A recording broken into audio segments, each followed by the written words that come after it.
You got to be the kind of person that you are fearless. Fearless. Folk leave fearless people alone. There are some people walk through a neighborhood and every dog in the neighborhood would bark at them.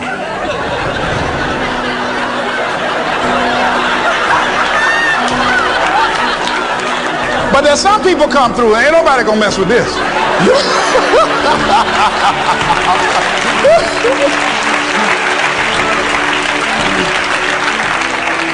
You are unstoppable. And because you are unstoppable, because you've got power that you haven't even begun to use yet, you owe it to yourself to release your brakes. How many of you have the experience of pulling out of your driveway and you mashed on the accelerator and the car was just going, it couldn't move, and you mashed harder and it couldn't move, and then you discovered you had your emergency brakes on, and then you release those emergency brakes and it goes, choo! Have you ever had that experience before? Most of us go through life with our brakes on, holding back, not giving all that we have, not sharing all of ourselves. Most of us go to our graves still holding on rather than releasing it. What are some of those things that keep us from releasing it? Because of past experiences, past defeats, past pain. We look back, well, it didn't work out then. It probably won't work out now. Many people get confused their performances with who they are. I was reading Pat Riley, the coach of the Los Angeles Lakers.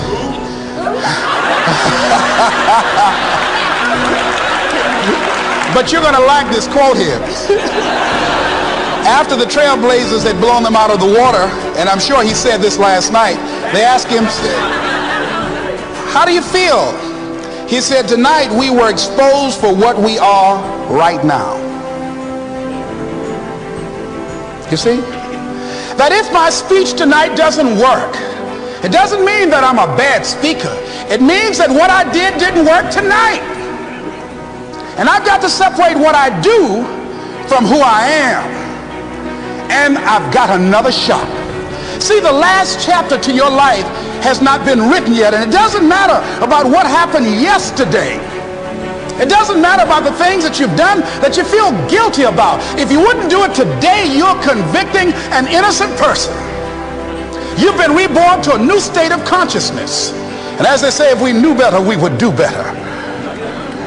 And so you begin to decide, I'm not going to be denied. I remember, and I was telling someone, and they asked me, would you repeat that again? I was interested in going into broadcasting. I'm adopted. And that was my key out. I wanted to make my mama proud of me. I was very much appreciative of what she's done for my brother and sister and I. And that was my way out. And I went over to a radio station, asked a guy and told him that I was interested in broadcasting. He looked at me in my straw hat and my overalls. He said, you have any broadcasting background? I said, no, sir, I don't. What do you do? I cut grass. Young ladies asked me what kind of work I do, and I was working on a garbage truck. I say, well, I'm a sanitary technician. He said, we don't have any job for you. I decided that was something I was going to do. I decided I'm unstoppable. I'm going to go up in here and I'm going to do this. I started going to the radio station every day, developing a relationship with the people that were doing what I wanted to do. And that's what I encourage you to do. Whatever area you want to go in, find people that are doing it the way you want to do it and develop a relationship with them.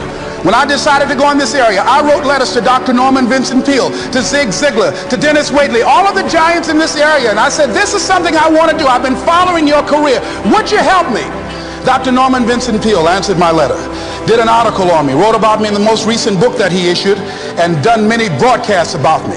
I wanted to develop a relationship and rapport with those people that were achieving those things that I wanted to achieve. By the same token, I would go to the radio station, and I developed a relationship with the guys.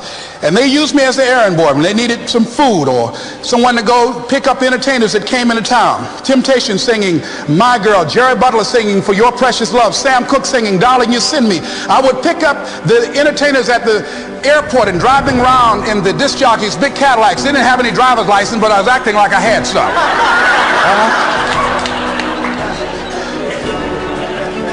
Every day I used to go home and work on my communication skills, developing myself. It was Whitney Young. He said, it's better to be prepared for an opportunity and not have one than to have an opportunity and not be prepared.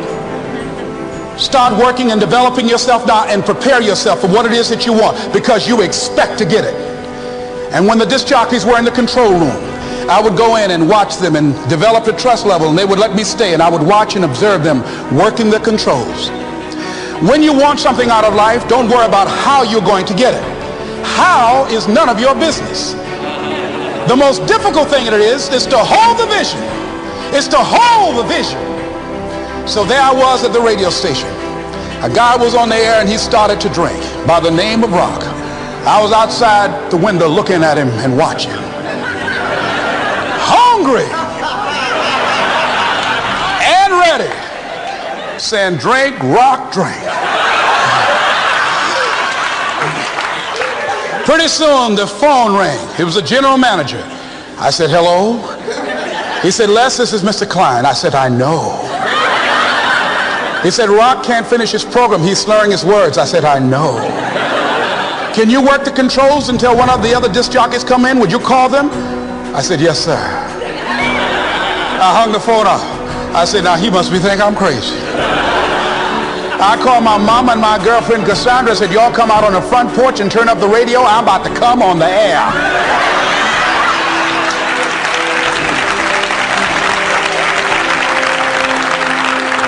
I waited about 15 minutes. I called him back. I said, Mr. Klein, I can't find nobody.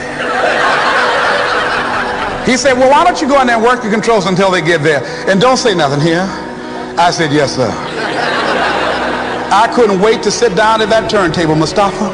I said, look out, this is me, LB, Triple P, Les Brown, your platter playing Papa. There were none before me and there will be none after me. Therefore, that makes me the one and only. Young and single and love to mingle, certified, bona fide, indubitably qualified to bring you satisfaction and a whole lot of action. Look out, baby, I'm your love man. I was hungry.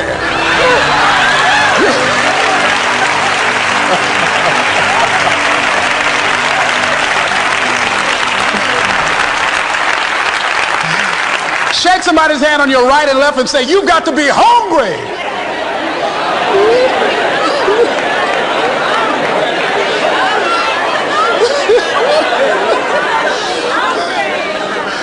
Well, y'all something else. You hear me?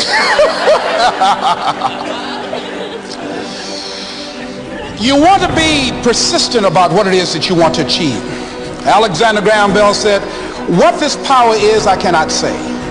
All I know is that it exists and it becomes available only when a man or a woman is in that state of mind in which he or she knows exactly what he or she wants and is fully determined not to quit until they find it. When our children are learning how to walk, how many times will your baby attempt to walk and fall and you just say, just sit down, don't try anymore, you've fallen 20 times. Just sit down somewhere, busting your lip and everything, getting in folks' way. When will a baby walk? It will walk when it walks. That's when it will walk. Les, when will you be known nationally as the motivator? I will be known when I'm known. That's when I'll be known. Don't get caught up in, well, I've tried it 4 or 5 times and things didn't work out. If there's something that you want and you're hungry for it, you've got to do whatever is necessary until. And when you give the best you can and that's not enough, you must do what is required. And don't give up on yourself. Don't throw the towel in so quickly.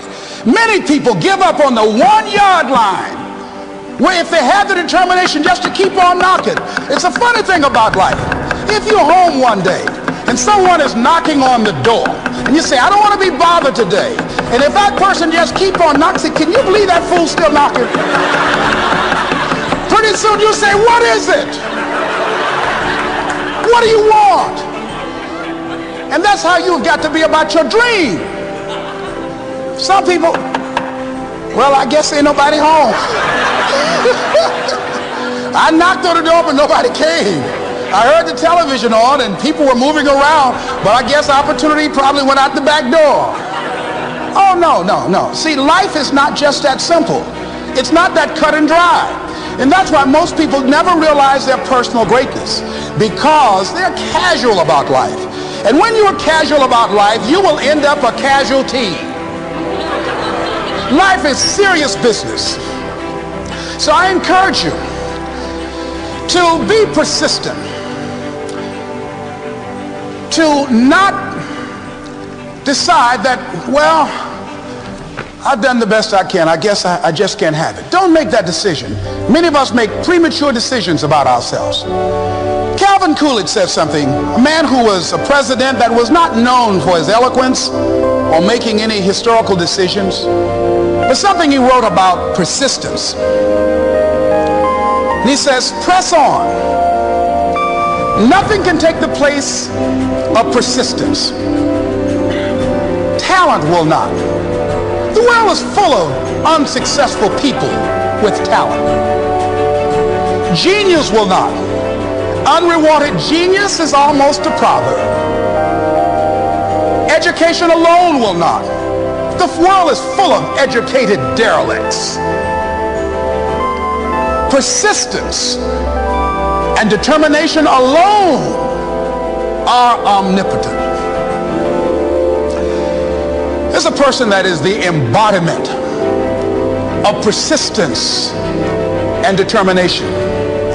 A person who decided that some time ago that I'm not going to take anything to my grave with me. I'm going to use myself up, and I'm going to give and give and give until my last breath. This summer I'm going to be working for her and with her doing training, teaching young people techniques and strategies on how to manifest their personal greatness, teaching them techniques and strategies that will change them at the subconscious level, changing their value systems, and let them see the major role they can play in society. Let's give Mrs. Rosa Parks a round of applause, if you please.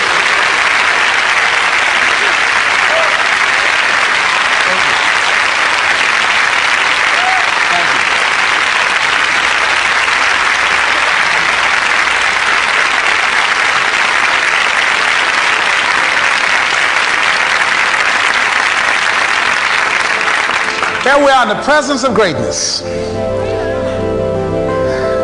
Mrs. Parks, people over here couldn't see you. Would you come up? Could you? She's such a beautiful person.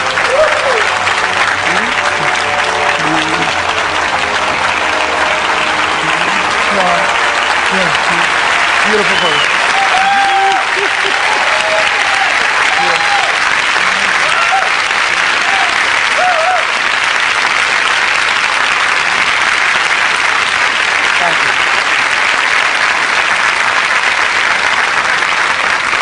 I encourage you to see Mrs. Parks and Mrs. Elaine Steele about the Rosa and Raymond Parks Institute for Self-Development. If you're interested in your children participating in that, they have some information over here to share with you. It is just fascinating and just a blessing to have this woman when a lot of folk who are giving up. And here this year she celebrated her 75th birthday and still has a dream of being an instrument of change. And there is a Rosa Parks in all of us who made a decision at one point in time, standing on the platform of oughtness, as Immanuel Kant talks about in a book called Critique of Pure Reasoning, that there's certain things we know we ought to do. We just know it. We owe it to ourselves and those around us. I don't know what your dreams are. I don't know what your goals are. But let me leave this with you. Mine is to be the best son that I can to my mother. Mine is to be the best father that I can to my children, and to be the best servant that I can to humanity, and the best man that I can to the woman that I've decided to share my life with. Whatever your goals are, I know that you can achieve them. Here's something that I'd like to leave with you. It says simply that if you want a thing bad enough to go out and fight for it, to work day and night for it, to give up your time, your peace, and your sleep for it, if all that you dream and scheme is about it, and life seems useless and worthless without it, and if you gladly sweat for it and fret for it and plan for it, and lose all your terror of the opposition for it, and if you simply go after that things that you want with all of your capacity, strength and sagacity, faith, hope, and confidence, and stern pertinacity, if neither cold poverty, famish, or gout, sickness, or pain of body and brain can keep you away from the thing that you want, if If dogged and grim you besiege and beset it, with the help of God you'll get it. This is Mrs. Mamie Brown's baby boy, Leslie Calvin Brown, saying it's been a plum-pleasing pleasure as well as a